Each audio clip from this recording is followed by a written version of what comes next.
The recording started. Thank you, Emmanuel, for joining me again. We Hello, did Nacho. Good we to did see this you. 3 years ago already, so it's a second round.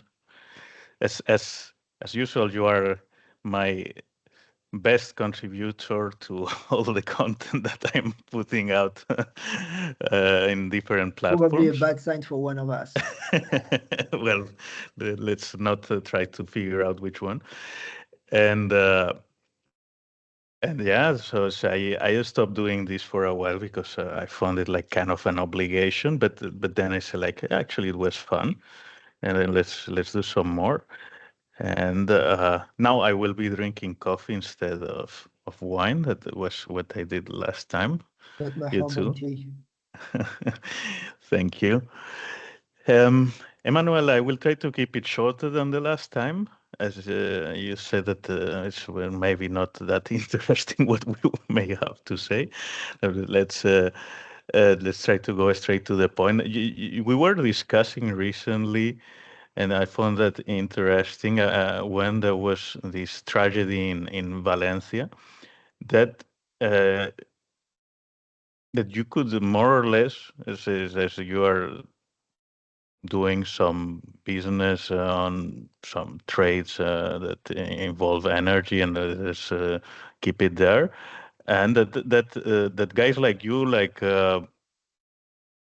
follow the weather forecasts, know when there is a big one is coming, and it actually, and then let me also tell this for everyone, but I think it's obvious for anyone who was keeping up with the news. There was no alert, and the rescue services were very late. But that's even a different story. The fact that there was no alert and everyone is agreeing with that was a major fail. And you see that should not be that difficult, and that because of your trade, it's something that could have been done easily. Yeah, I don't know yet. So the thing is, maybe it's interesting to explain how you and I started to talk about it. Because you talked to me a few months ago. Uh, oh, well, about the weather in Spain. I told you, well, you know what? There is one thing, one of the danger of climate change, because for me, a lot of things on the climate change, by the way, are it's a very important issue, but very often, yes, and Yeah, actually, I will remind you. It was I was on a holiday in Mallorca, and there was a major yeah, rainfall, and yeah, they closed the airport.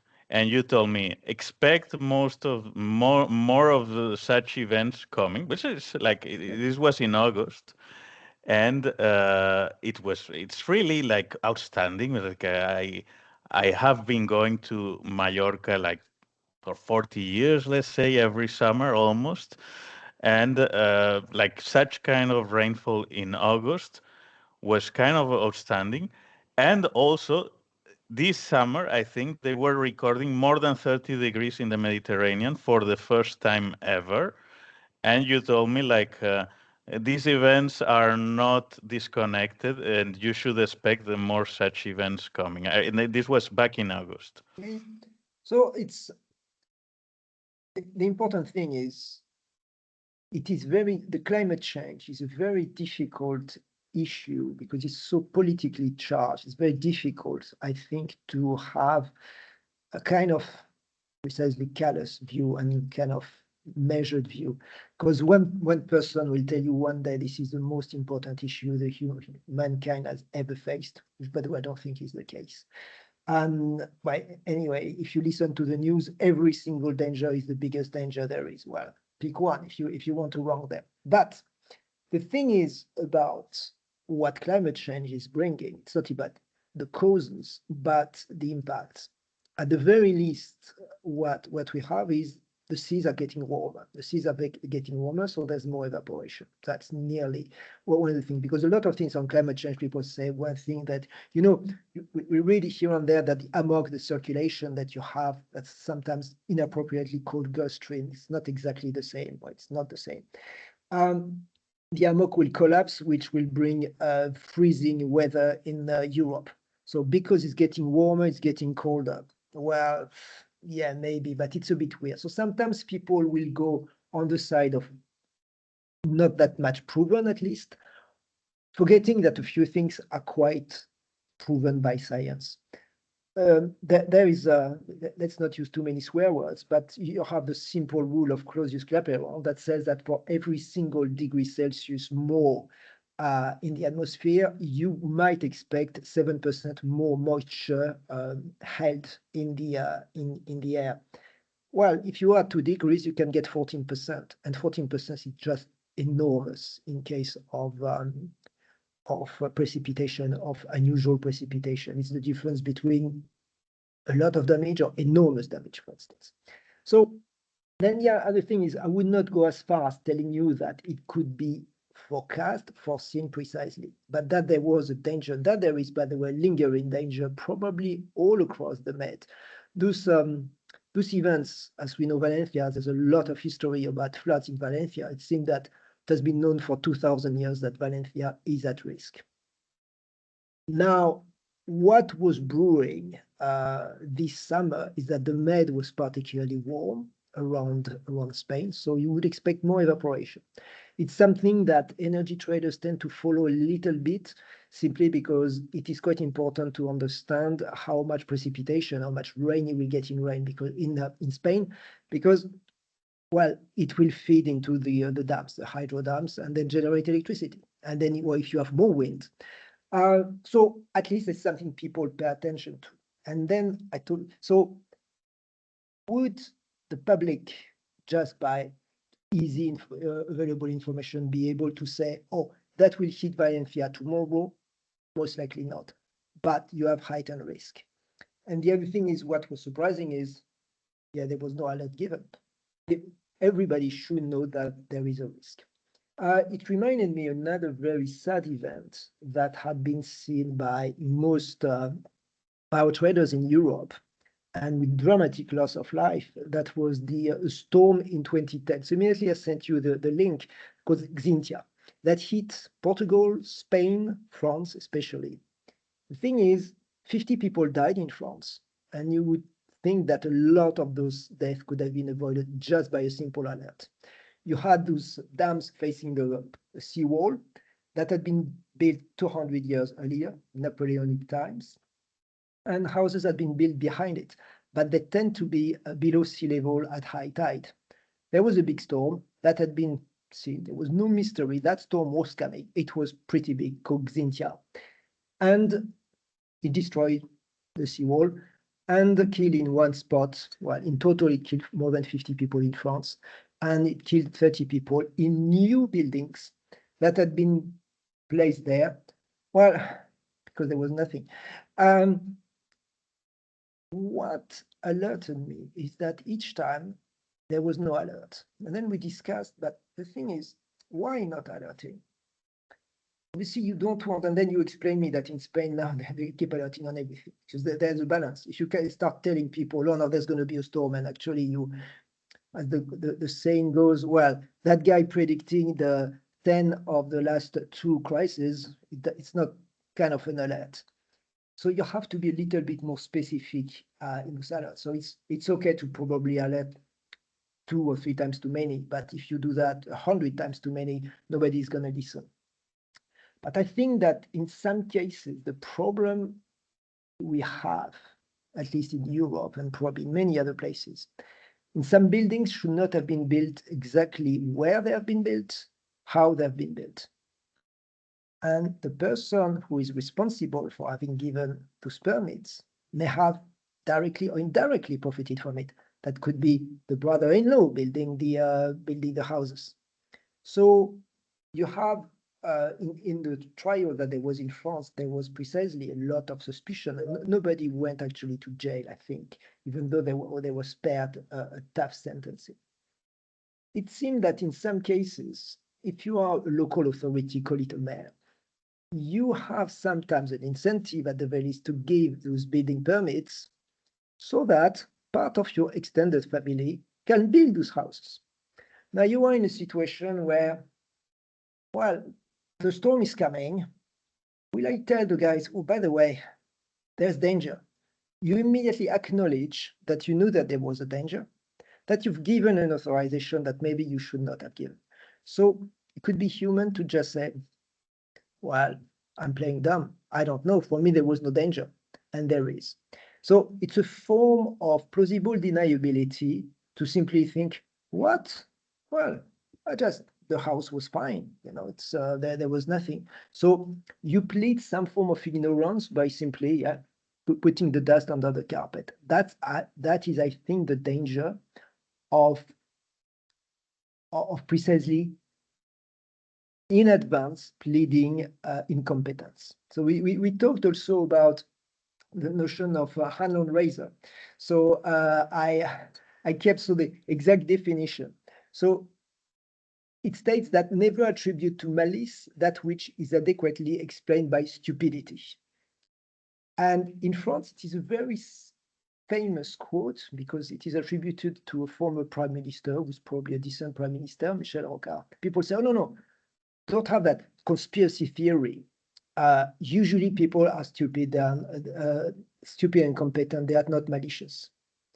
If you think about it, it's interesting. So a public character is essentially saying that you should not accuse public service of being malicious.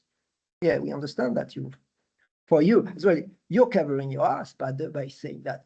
You say that by default, people should be considered as stupid, incompetent. The problem is, I think, is one feeds the other. Because you can imagine a scenario that could well, by the way, start with incompetence. Person realize, oof, I should not have given that authorization, but you want to cover up. Then you start to be another thing. And then the cover up means probably more incompetence because, well, don't necessarily do it very well. When it works, you didn't get caught. So you have for me, corruption and incompetence. Corruption in the way that the etymological sense, which means broken.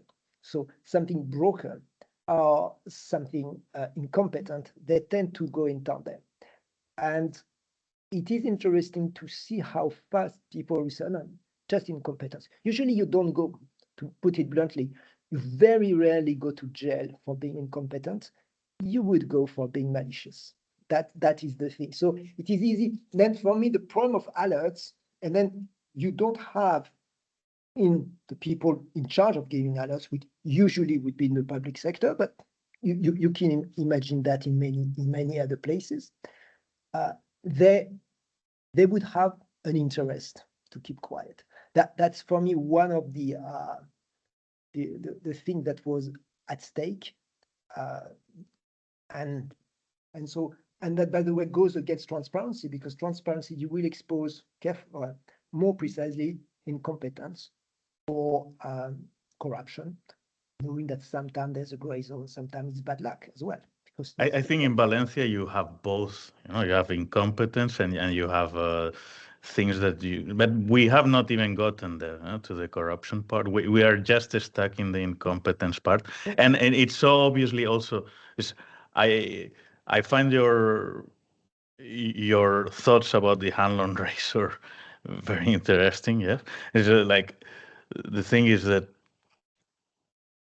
some of these conspiracy theories, sometimes presuming malice is very stupid because there are not incentives to be malevolent, other than the person that it is crafting the conspiracy theory, presuming that those in power are very evil, and that they want to cause damage purposefully.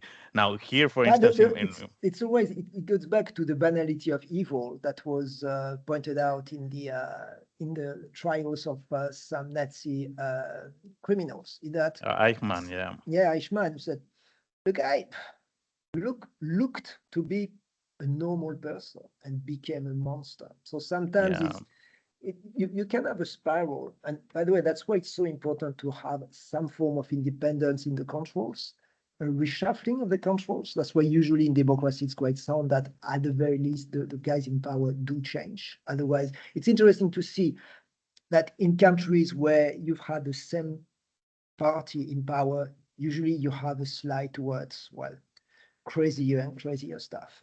just because they want to cover up for sometimes which started as incompetence, not necessarily very big. The other thing is, I dug into it, but the Hanlon razor, it is an extension of a very much older saying that's called the Occam razor, which means essentially to give simple explanations instead of very complex ones. That one looks way stronger, but then you really think about it. Sometimes corruption is the easiest explanation. Sometimes Absolutely, the thing absolutely. is, okay, if you think, okay, now let's go to the root of it, said, what is the most simple explanation with the smallest number of parameters? Sometimes is, well, some guy saw some easy money to be made and he took it one way or the other. So, Coming back to Valencia, so there's here two major fails, but only the first one is being discussed. It was the lack of alert, and that you rightly pointed out that there could have been some alert. No one does that. Emmanuel, it was in the news. It was expected to be massive. It was announced. Everyone knew that you have even videos of guys who saw this coming. And then there was a guy who made a video who got viral, and apparently that was he was not right, but he was partly right. So there was even a radar that was broken, and the guy made a video. We have a major storm coming next week, and the weather radar is broken, and no one is fixing it. They said that they say like this is a conspiracy theory or something like that. It's not. It's apparently they fixed the radar and the radar was working, but the guy was kind of correct. Okay, so yeah, and 1 week in advance. But anyway, that's a different story. The thing is that uh, even some the University of Valencia had given like a free day to students the day before because yeah, it was announced it would be a major storm. So when I say major, also probably now they are talking about it's difficult to measure apparently. Emmanuel, maybe you know more about this than I. They are telling a 1 in 1,000 years kind of rainfall, that but looks they weird to say that me. there is the record is so partial that they cannot say like they say like when you go to 1,000 years, you would have almost like 1 in 1,000 years or 1 in a 2,000 year event. It's almost impossible But to there are weird, size. for me, That's there are what they weird were ways. There are publishing. weird ways of considering it. By the way, that's not the thing I saw first. The Yeah, well, problem is you can take one measurement somewhere and find, okay, this is extremely rare. But I think that overall, my first understanding, it was a mm, major event, but I think the 1957 event in terms of precipitation was overall bigger. mm. So, and that was what, We have in Spain recorded events of larger rainfall over 24 hours. yeah, that, It seems that in some, as you say, in some places, not even in all of them, but in some yeah, places, they recorded the highest rainfall over an hour yeah. for this thing. It's the thing is if you start putting things, it's another statistical bias. If you start narrowing the field, saying in that place over that amount, the joke is everyone on the planet is a world boxing champion in his mm. own category. If I take the own category of exactly my weight, my height, my date of birth, well, kind of everyone is a world champion. So it's easy to find, if you narrow things down enough, eh, you find world records all the time.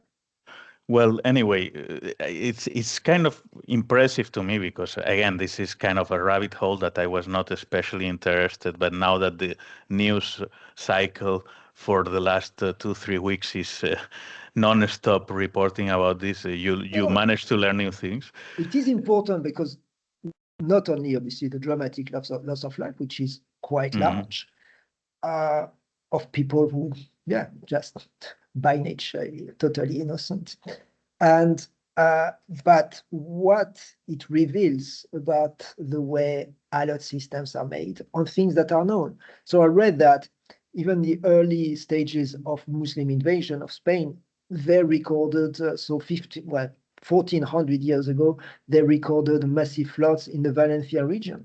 So it's not, that area is very prone to Oh that no, type no, of no! floods. It's absolutely prone, and that I had not come to that yet. So you see, like, the fact that there was no alert, it's only explained through incompetence. Yeah. Only. I, So they yeah, had but the data. incompetence, you know, that there is something we discussed also, that there is something that is weird and annoying. I think probably more pronounced in Western civilization, and probably because also of the type of virtue signaling that has been going around for centuries. It's a question of, if you are very competent civil servant, especially, imagine that you are very good. Will you get promoted on that? Probably not. And I gave you a quote that I found the person saying, it's Thomas Sowell. Thomas Sowell said, people will forgive you for being wrong, but they will never forgive you for being right, especially if events prove you right while proving them wrong. Mm. But there is a reason for that, because if you've been right and them wrong, you've shown them that, well, it was predictable. It was predictable that not only, you know why, for instance, Nassim Taleb and others in 2008 were hated by a few, is that, no, it's not only that a crisis happened, but it was predictable and you didn't act on it. So if you are a very good, imagine hypothetical case, you're a guy saying, Mr. Boss, you should not let houses being built here. Because it's dangerous. Or by the way, okay, if you do, at least you should take measures to really alert population to take extra measures. Imagine you do that. You will be seriously hated by your hierarchy, because not you've proven them that not only they were wrong, but there was a possibility of being right. Because But sometimes we're not talking about something that happened out of the blue. So you prove them there was a process that showed that the risk was quite high. but you are jumping to the next level. You're jumping to the next level, Emmanuel, because I tell you, like, here we are still stuck, and there is no responsibility clearly taken by anybody yet, of why there was not an alert and some precaution taken before the tragedy. And there is no good explanation for that, because they saw it coming. And they there is an alert system, right? So the, like, whatever, the government can send you an SMS telling you that there is like some massive or problem coming, and that it had been tested and things like that. And now they say that the person in the Valencian government who was responsible for it didn't know that this existed.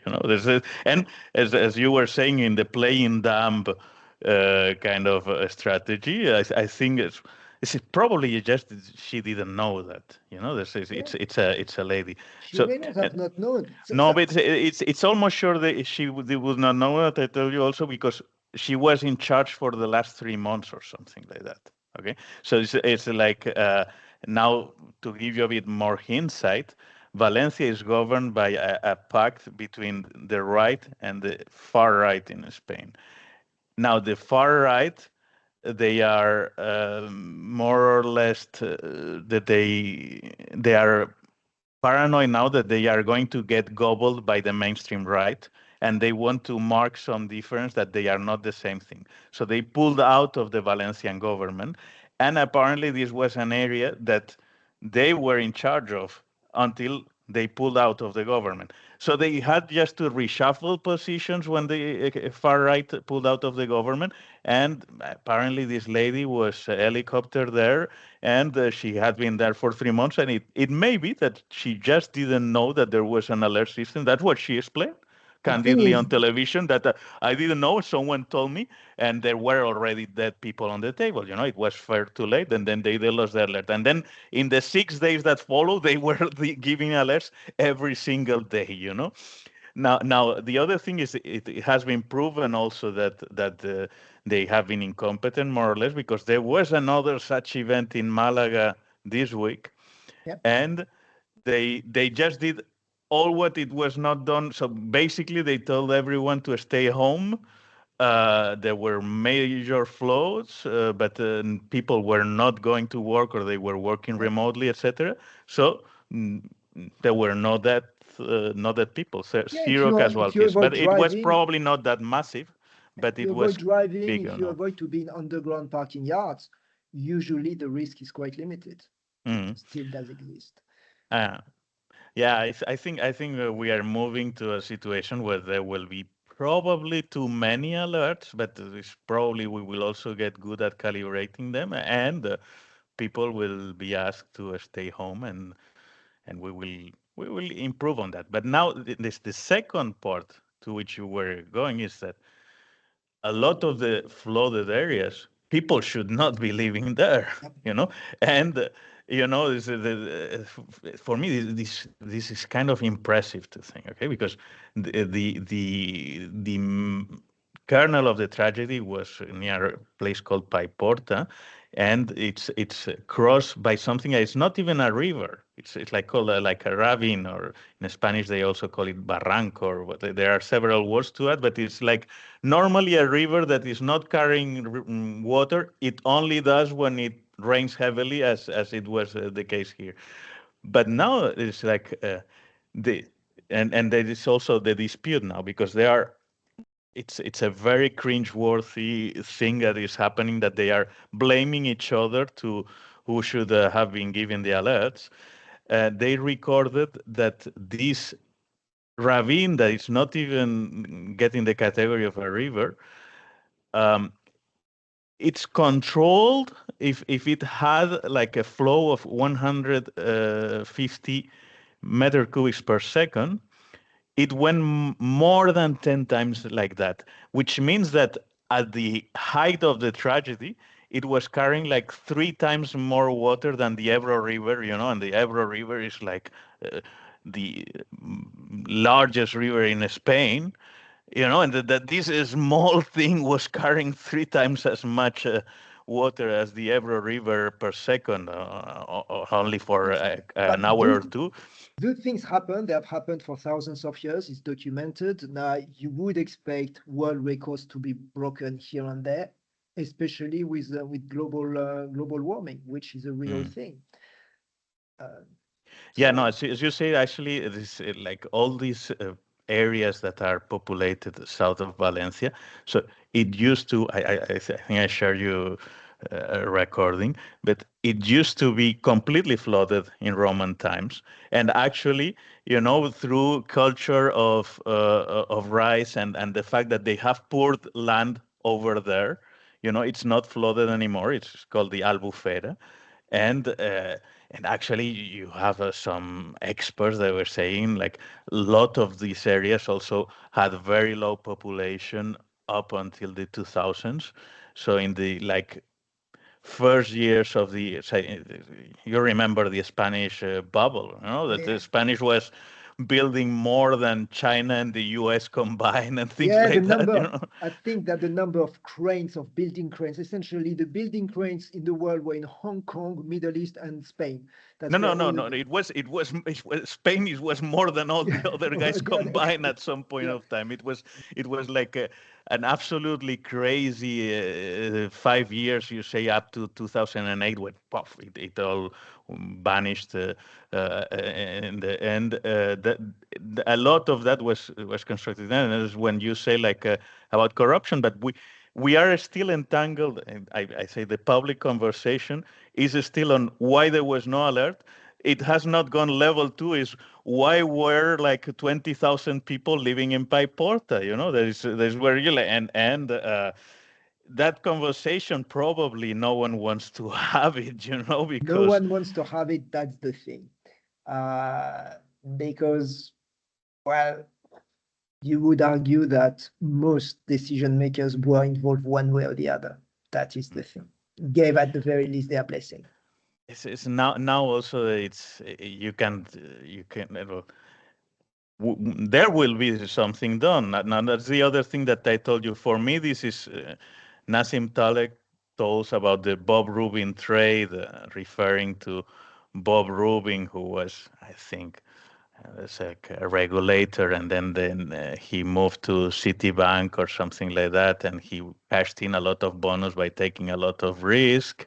And then when the bank went bust, right, he had already cashed in the bonus. In this case, my wild guess, and it's not a very difficult one to do, Emmanuel, is that there will be some local councillors that pocketed a lot of money, even if it's just like, not directly, but it would be directly, but even if it was just indirectly, because at the height of this construction craze, the local governments, just by like local taxes, they were raising a lot of money, but course. it was just probably pocketing like a 3% commission fee or something like that every time they authorize some major work there.